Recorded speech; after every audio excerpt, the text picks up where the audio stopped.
स्त्री एक क्रांति एपिसोड 1। आज हम बात करने जा रहे हैं भारत की सबसे मशहूर लेखिका अमृता प्रीतम जी के बारे में।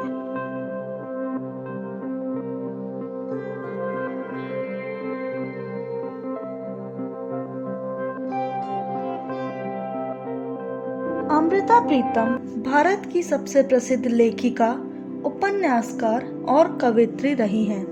इन्हें पंजाबी भाषा की पहली प्रमुख महिला कवि, उपन्यासकार और निबंधकार माना जाता है।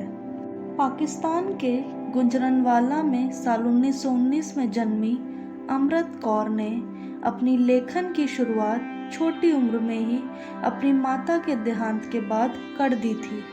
इनकी पहली कविताओं का संग्रह अमृत लहरा 1936 में छपा और इसी वर्ष अमृत कौर का विवाह प्रीतम सिंह नाम के युवा से हुआ, जिसके बाद अमृत कौर का नाम अमृता प्रीतम पड़ा।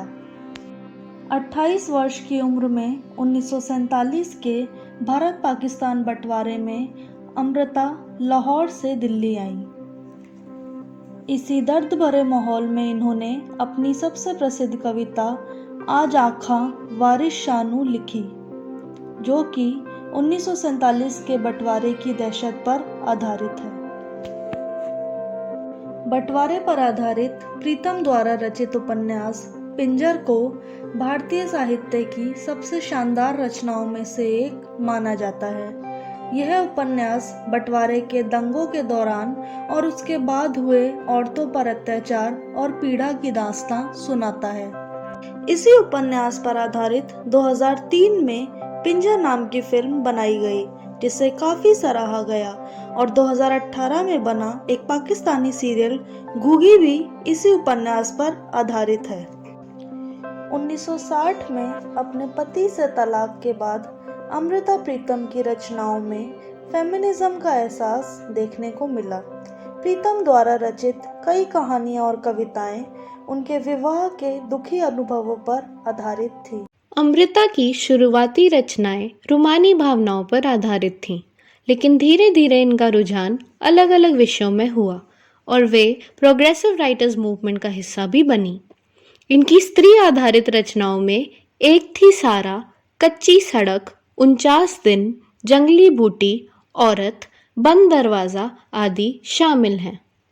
प्रीतम के कई पंजाबी और उर्दू भाषा के कार्यों का अंग्रेजी, फ्रेंच, दानिश, जापानी आदि भाषाओं में अनुवाद किया गया है, जिनमें उनकी ऑटोबायोग्राफिकल वर्क्स रसीदी टिकट और ब्लैक रोज भी शामिल हैं। अमृता प्रीतम ने अपनी निजी जिंदगी के बारे में भी अपनी रचनाओं में खुल के बताया है। अपनी आत्मकथा रसीदी टिकट में उन्होंने मशहूर कवि साहिर लुधियानवी के प्रति अपने स्नेह और प्रेम को बखूबी दर्शाया है।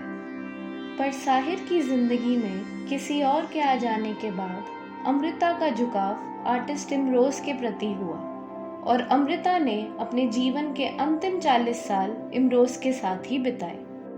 इमरोज ने अमृता की बहुत सी बुक कवर्स को डिज़ाइन किया और अमृता इमरोज की कई पेंटिंग्स का विषय बनी। अमृता इमरोज की इस प्रेम कहानी को एक किताब का विषय भी बनाया गया है, जिसका नाम है Amrita Imroz a love story. अपनी जिंदगी के आखिरी पलों में अमृता ने अपने प्रेमी इमरोज के लिए एक प्रेम कविता मैं तेनू फिर मिलांगी लिखी, जो कि उनकी आखिरी और सबसे मशहूर कविताओं में से एक है।